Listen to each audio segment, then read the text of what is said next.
এমনও হয়ে যেতে পারে এই রমজানটা আমাদের জীবনের অনেকের শেষ রমজান হয়ে যেতে পারে। এই রমজানটা আমাদের জন্য, এই সিয়ামটা আমাদের জীবনের অনেকের জন্য শেষ সিয়াম হয়ে যেতে পারে।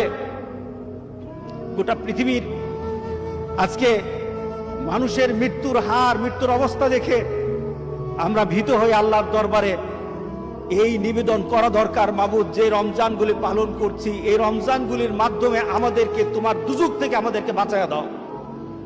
তুমি গত কয়েকটা বছর আমাদের জীবনে যতগুলি আমরা রমজান পালন করেছি, সিয়াম পালন করেছি, ওই একটা পরিবেশ আমাদেরকে দান করে দাও।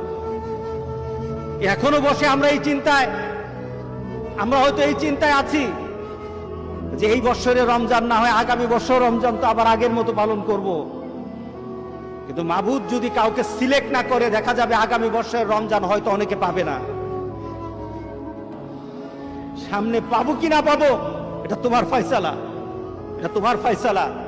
এমন একটা ইমানি একটা আমাদের চেতনা, আমাদের ভাবনা নিয়ে যেন আমরা সামনের রমজানগুলি ঠিকভাবে পালন করতে পারি। আল্লাহ যেন সবাইকে তৌফিক দান করে দেয়।